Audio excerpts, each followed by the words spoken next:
원활한 시작 위해 먼저 공개과제 전달과 기념 촬영을 하겠습니다. 참석하신 분들께서는 앞으로 자리해 주시기 바랍니다. 제가 여기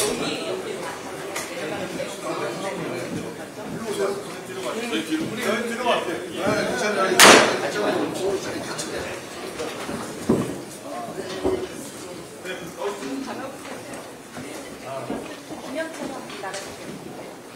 정책 공약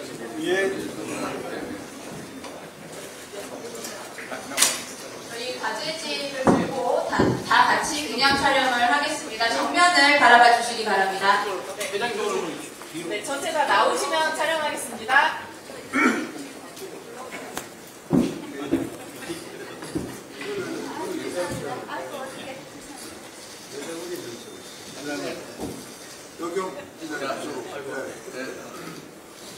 네, 기념 촬영 시작하겠습니다.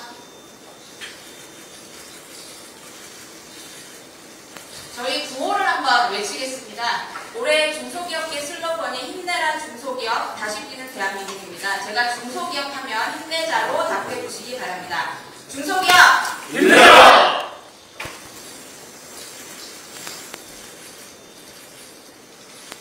네, 감사합니다. 예. 기념 촬영 마치겠습니다. 자리로 돌아가 주시기 바랍니다.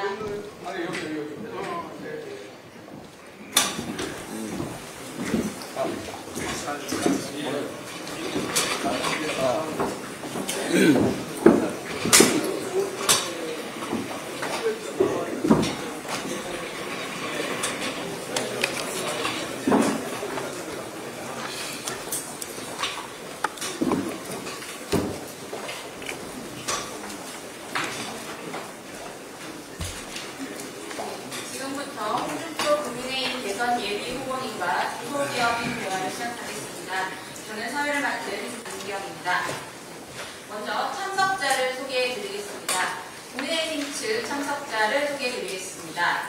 홍준표 국민의힘 대선 예비 후보님 참석하셨습니다. 이상범 국회의원님 참석하셨습니다. 반갑습니다. 김대식 국회의원님 참석하셨습니다. 이종원 정책실장님 참석하셨습니다. 이성배 대변인님 참석하셨습니다. 다음으로 중소기업계 참석자를 소개해드리겠습니다. 김기문 중소기업중앙회 회장님 참석하셨습니다. 권혁홍 수석부회장님 참석하셨습니다. 조성호 수석부회장님 참석하셨습니다. 윤학수 대한전문건설협회 회장님 참석하셨습니다. 박창수 한국여성경제인협회 회장님 참석하셨습니다. 송치영 소상공인연합회 회장님 참석하셨습니다. 강한수 중소기업융합중앙회 회장님 참석하셨습니다. 성기순 한국여성벤처협회 회장님 참석하셨습니다. 김명진 한국경영혁신 중소기업협회 회장님 참석하셨습니다. 조진호 기계설비협회 회장님 참석하셨습니다. 네, 이상 소개를 마치고 인사 말씀을 듣겠습니다. 먼저 김기문 회장님의 인사 말씀이 있겠습니다. 예, 먼저 홍준표 국민의힘 대통령 예비 후보님의 중소기업계 방문을 환영합니다. 대선 후보 중에서 경제단체를 방문한 것은 처음인 것 같습니다. 다시 한번 감사드리고요. 홍준표 후보님은 사실 언제 어디서나 할 말은 하고 할 일을 하는 모습이 대표님의 별명인 홍카콜라처럼 사실 속을 뻥 뚫어주는 것 같습니다. 무엇보다도 불공정한 경제구조를 바로잡고 기득권 타파에도 앞장서 왔었는데 그 예로 2011년에 대기업들이 반대에도 불구하고 하루근법의 징벌적 손해배상제를 최초로 도입해 주셔가지고 중소기업계에서 감사패를 드렸던 기억이 납니다. 그래서 그런지 요즘 한국 대기업들이 외국 기업들보다도 상생을 더 잘한다고 중소기업이 평가하는 경우가 많이 있습니다. 경남지사 시절에는 만성적대에 시달리던 진주의료원을 강성노조와 타협하지 않고 과감하게 폐쇄해서 많은 국민들이 역시 홍준표다라는 말을 한 적이 있습니다. 앞으로도 한국 경제와 중소기업을 위해서 할 일을 꼭 해주기를 당부드립니다. 한 가지만 말씀을 드리면 요즘 정치권이 정말 약자를 위한 정치를 하는 건지에 대해서 실망과 회의감을 느끼는 국민과 중소기업 소상공인들이 많이 있습니다. 특히 강성노조의 말만 듣고 무리하게 밀어붙인 주 52시간, 최저임금, 중대재해처벌법 등 3대 노동 문제 때문에 중소기업인들은 차라리 사업을 접고 싶다라고 하소연하는 사람들도 많고 소상공인들은 지난해 100만 명이나 문을 닫았습니다. 후보님께서 선진대국 시대를 여는 것이 마지막 정치적 소임이라고 하셨는데 대선 후보가 되면 앞에서 말씀드린 3대 노동 문제를 꼭 공약에 반영해 주기를 당부드립니다. 804만 중소기업은 보수도 진보도 아닙니다. 국민에게 희망을 주고 중소기업을 위해 필요한 정책을 만들고 실천하는 분을 지지합니다. 오늘 중앙회 회장단과 지역회장을 비롯해서 소상공인과 여성대표 그리고 건설단체장들도 오셨는데 현장에서 나온 얘기를 정책 공약에 최대한 반영해 주기를 바랍니다. 감사합니다. 홍준표 대선 예비후보님의 이전 말씀이 있었습니다. 김기문 회장님하고는 인연이 참 오래됐습니다. 근데 2011년도 대기업이 중소기업의 기술을 탈취할 때 징벌적 손해배상 제도를 제가 정부에서 통과시킨 일이 있는데 그때 대기업뿐만 아니라 이명박 대통령도 반대를 했어요. 반대를 했는데 그렇게 하니까 우리 중소기업이 정말 사원을 걸고 기술을 개발해도 대기업에게 기술이 침탈당하고 망하는 사례가 많았다. 그것만은 없어야 되겠다. 그래서 했는데 그때 김웅 회장님이 저 뜻밖의 감사표를 줘서 감사를 받았죠. 중소기업 소상공인 여러분들의 목소리를 듣기 위해서 이 자리에 나왔습니다만은 지난해 이제 폐업한 소상공인 중소기업이 이제 98만 명 정도 된다고 들었는데 원래는 또 100만 명이 넘겠죠. 네. 그러니까 내수 침체가 장기화되고 경제까지 지금 관세적 문제로 참 어렵게 돌아가고 있습니다. 그렇지만은 대한민국 경제가 저는 펀더멘탈이 아직은 괜찮다고 봅니다. 그래서 잘 운영해 나가면 이 위기도 극복할 수 있다 그래 봅니다. 홍준표 정부가 탄생을 하면 경제의 기본 원칙을 근본적으로 바꿀 겁니다. 여태 우리나라는 헌법 119조 제1항이 자유민주적 경제질서고 제2항이 경제민주화 조항입니다. 그런데 원칙과 예외 조항이거든. 원칙은 자유민주적 경제질서가 원칙 조항인데 민주화 운동 있고 난 뒤에 87년도부터 우리나라 경제질서는 오히려 예외 조항인 경제민주화 조항을 들어서 경제 규제와 간섭과 그리고 억압을 하는 그런 구조로 40년간 지속이 되어 왔습니다. 그렇게 하다 보니까 경제 규모는 커지는데 신기술 또는 중소기업이 발전하기가 굉장히 어렵게 되는 거죠. 우선 기술을 개발하려면 정부 규제부터 살펴봐야 되는 거예요. 그래서 저희들이 집권을 하면 규제부터 네거티브 방식으로 바꿀 겁니다. 이거 외에는 규제를 하지 않는다. 절대적으로 안 되는 내용만 규제를 하고 나머지는 전부 기업의 자유와 창의로 돌릴 겁니다. 그리고 주 52시간제 이것도 탄력적으로 적용해요. 해고의 유연성도 완화를 해요. 해고가 우리나라가 아마 세계에서 가장 어렵게 되어 있는 법제가 되어 있습니다. 그렇게 하다 보니까 기업들이, 중소기업도 그렇고 대기업도 그렇고 정규직을 뽑지 않습니다. 정규직을 최소화하고 비정규직을 뽑아가지고 또 정규직, 비정규직 차별화 문제 가지고 지금 한 30년간 논쟁을 하고 있어요. 그래서 이게 해고의 유연성이 전제가 되면 이거는 정규직, 비정규직 그 차등을 둘 필요가 없어요. 그래서 그런 문제도 우리가 손을 봐야 하고 호봉급 임금 체계도 직무 성과급으로 바꿔야 됩니다. 일 잘하면 들어온 지 3년 된 사람도 바로 부장이 될 수 있고 일 못하면 들어온 지 10년 된 사람도 바로 잘릴 수 있는 그런 구조로 만들어야 돼요. 그 일하는 사회로 만들어야 돼요. 최저임금제만 하더라도 정부에서 사실상 민주노총과 협의해서 최저임금제를 정하는 그런 구조로 되어 있기 때문에 이 최저임금제가 갑자기 높아지고 지금 1,300원인가 그렇죠? 시급이. 그렇게 되다 보니까 제일 죽어나는 거는 중소기업하고 소상공인들, 자영업자들. 자영업자들이 이제는 알바생 고용하거나 사람을 고용해서 자영업을 하기가 힘든 세상이 되어버렸어요.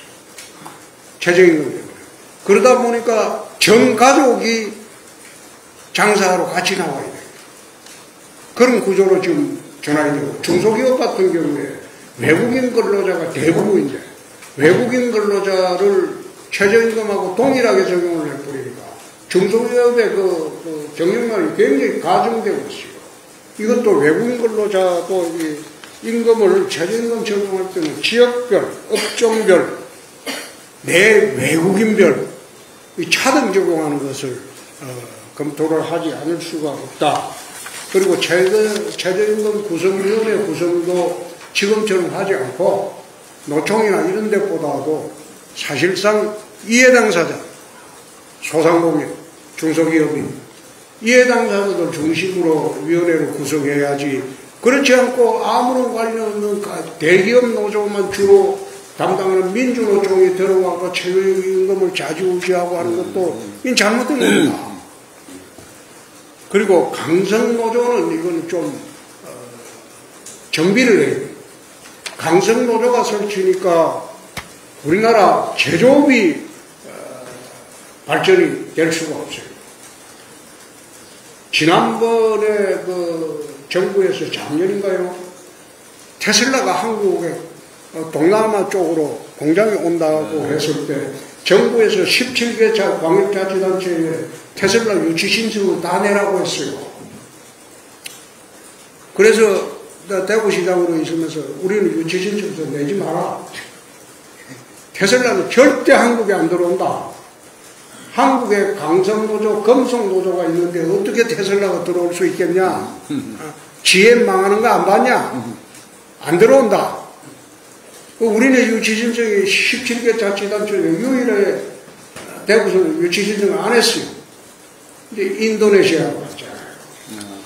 그러니까 이런 문제도 우리가 선진대국으로 다시 탄탄하게 만들어 가려면 이건 정리를 해야 됩니다. 중소기업하고 이거 사실상 하려면 상속세 문제도 큽니다. 대기업은 좀 완화를 시켜주더라도 중소기업이 가업 상속을 할 때는 이 상속세를 면제해야 돼요. 그렇지 않고 중소기업 알짜배기 하다가 자식한테 이거 물러주려고 하니까 이게 상속세가 너무 많으니까 이분들이 기업 팔아버리고 부동산 투자를 하거나 건물 사가지고 임대업으로 전환하는 사례가 굉장히 많습니다. 그래서 중소기업 정도 되면 가업을 상속할 때는 상속세는 면제를 해주는 것이 좋겠다. 그렇게 하지 않고는 중소기업의 지속성을 유지하기가 어렵겠다. 우리나라 상속세가 좀 심하죠. 그래서 중소기업이나 영세 기업에 상소할 때는 이거는 면제를 해주는 게 상속되겠다. 대기업도 상속세를 좀 완화를 해줍니다. 이 대기업 봐주기 그러는데 삼성이 지금도 아마 이재용 씨가 상속세를 다 못 냈을걸요. 네. 이리 팔고 저리 팔고 상속세 내다 보니까 아직도 못 냈을 거예요. 그러니까 외국 기업들이 삼성을 갖다가 먹으려고 들어오죠. 그러니까 경영권에 위태로운 그런 상속세 제도는 이거는 개편을 해야 하는 게 아닌가 그래 생각하고 우리 정책팀에서 적어주는 게 뭐 소소한 게 맞는데 이건 내 말 안 하겠습니다.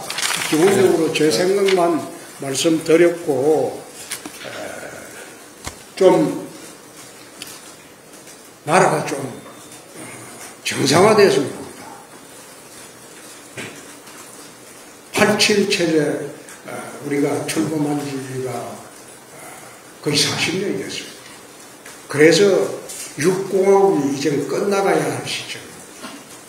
제7공화국으로 이제 들어가야 할 텐데, 이번에 되는 대통령은 대한민국 미래 100년을 보고 제7공화국을 출발시키는 그런 대통령이 되어가지고, 나라가 좀 제대로 흘러갔으면 합니다. 지금 노무현 대통령 이래로 20년 동안 이 나라는 보수, 진보, 좌파, 우파의 갈등만으로 온 나라가 그 갈등 속에서 지낸 지가 20년이 됐어요. 이제는 그렇게 하지 말고 국익이라는 상위 개념을 두자요. 최상위 개념. 나라에 이익이 되느냐, 그리고 국민들에게 이익이 되느냐, 국익 개념을 두고 그 국익에 맞다면 좌파 논리도 주장하지 말고 우파 논리도 주장하지 말고 국익이라는 개념으로 모든 정책이나 그걸 좀 이루어졌으면 좋겠다. 그렇지 않고 또 새로운 정권이 탄생돼도 좌파 우파 보수 진보가 서로 뜯고 싸우면 이 나라는 일이 없습니다. 이 나라는 일이 없습니다. 제가 정의를 대학 시절에 법 철학할 때 정의의 개념을 로마 철학자 울피아누스가 이런 말을 했어요. 각자에게 거의 것을 주는 게 정의다.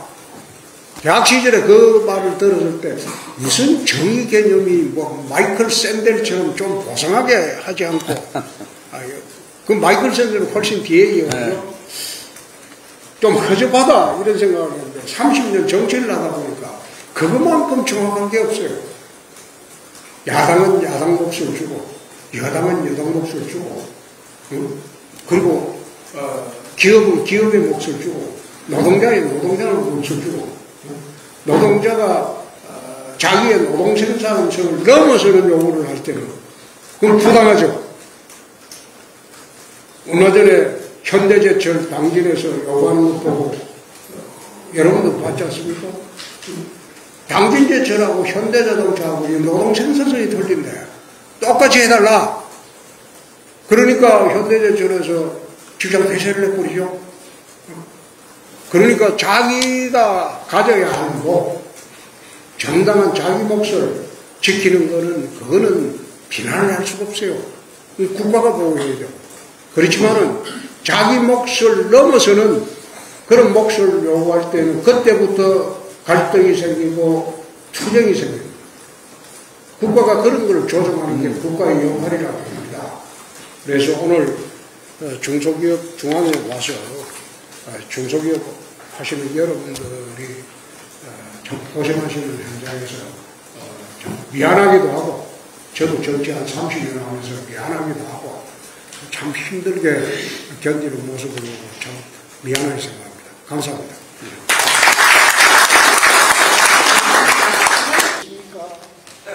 별로 없지 싶은데. 예. 이번에서 장우정입니다. 오늘 아침에 페북에 쓰신 거 좀 의미를 여쭤보고 싶은데 당권에만 눈먼 사람들 이거 어떻게 좀 페북에 있는 그대로 보십시오. 있는 그대로.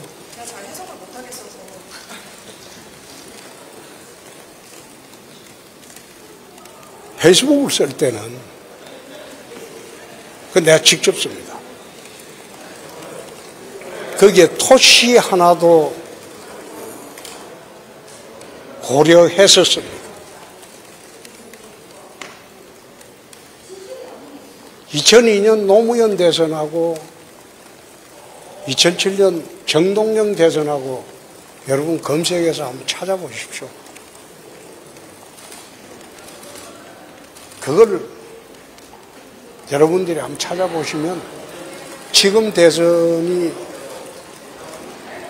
당에서는 어떤 식으로 끌고 가고 있는지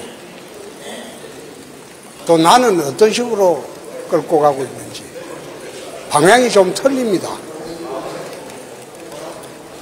그러니까 그 정도로 이야기하고 한번 찾아보시죠. 그냥 받아 적지만 마시고 공부를 한번 해보세요. 예. 예.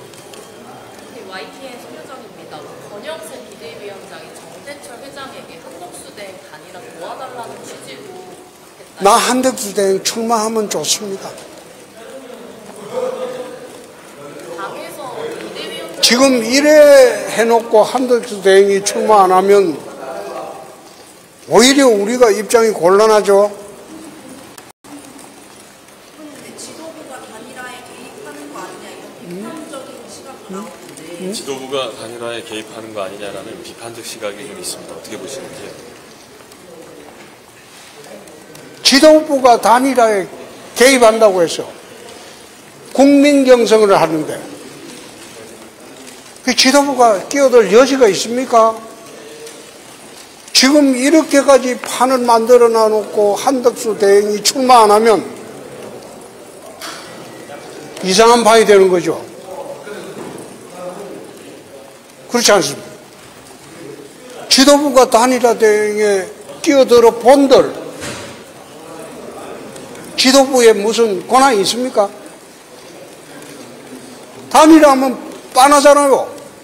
토론 두세 번 하고 그 다음에 국민 전체로 상대로 국민 경선을 해야 되겠죠? 이제는 당원은 없어지는 겁니다. 그리고 국민 전체를 상대로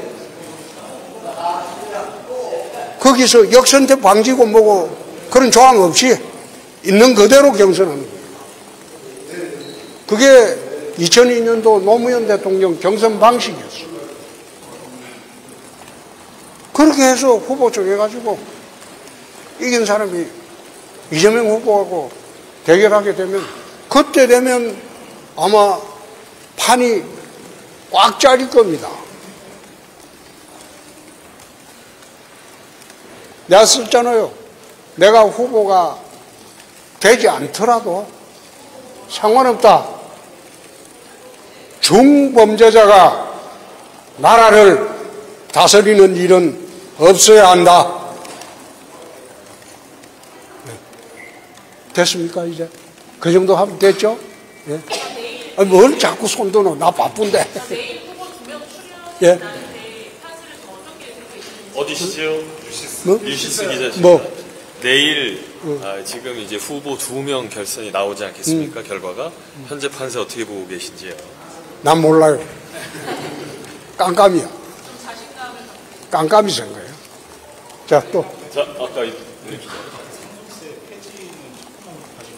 중소기업.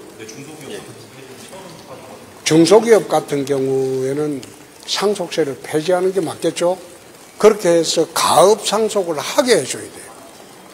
중소기업 하시는 분들이 가업 상속이 안 되니까 회사를 적당히 팔고 다른 업종으로 가는 경우가 있어요. 업종이 아니라 강남에 건물 사거나 그렇게 해서 자녀들한테 물려주려고 하는 그런 성향이 강하기 때문에 중소기업의 가업 상속은 상속세를 폐지하는 게 옳겠다. 그런 말씀드립니다. 네. 네.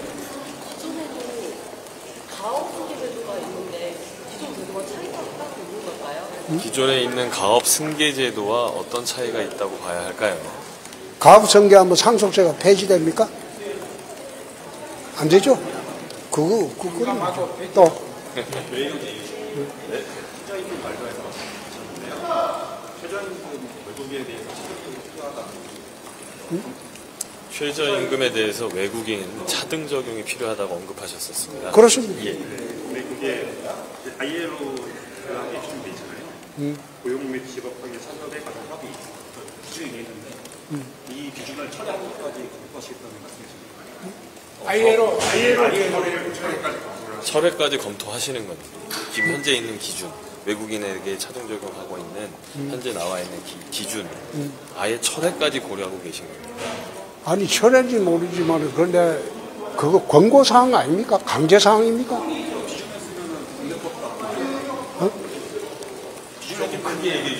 좀 크게 좀 이야기해주세요.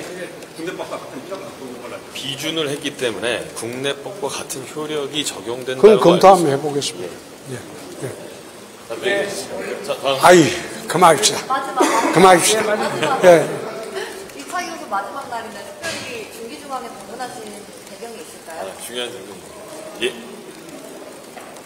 마지막 이번 날에 네. 예, 경선 마지막, 2차 경선 마지막 날인데, 오늘 이 중소기업 중앙에 오신 이유, 마지막. 갈 데가 없었어. 자, 우리 후보님 직접. 뺄거 뭐 필요해.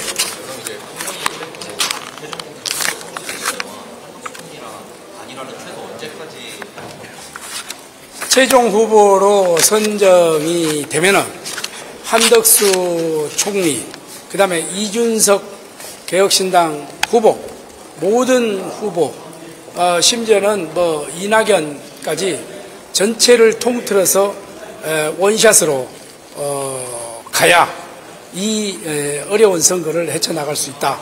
이렇게 보고 우리는 어떤 경우를 막론하고 한 토론을 한두 번 하고 국민들이 판단을 해야 되니까 그래서 국민을 대상으로 경선을 하는 것을 원칙으로 합니다. 그래서 한덕수 권한대행에 이 강을 넘지 않고는 이재명 후보하고 절대 이길 수 없는 선거가 되기 때문에 우리는 원팀으로 가야 된다. 이렇게 생각을 합니다. 기한은 뭐 당 이제 6월 3일 날 후보가 결정이 되면은 모든 것이 이제 당으로 넘어가기 때문에 그래서 이제 뭐 당에서 결정을 하시겠죠. 그래서 시간이 없습니다. 사실은 3, 4, 5죠. 이제 황금 연휴가 되고 그러고 나면은 6, 7, 8 뭐 그리고 11일 날 후보 등록을 해야 되기 때문에 그 전에는 모든 것이 끝나야 되겠죠. 예. 또 있습니다. 질문 없으십니까? 자. 예. 만약에 차에서 안 되시더라도 한 이재명 대표를 만들기 위해서 또 투표하시 물론이죠. 그거는 뭐 우리가 원팀으로 가야 되기 때문에 우리는 그런 것까지는 생각 안 하고 우리가 1등으로 한다고 자신하고 있기 때문에 그런 부분은 우리가 협조를 해야죠. 당연히 협조해야죠. 예. 없죠? 이상입니다. 예. 네, 고맙습니다.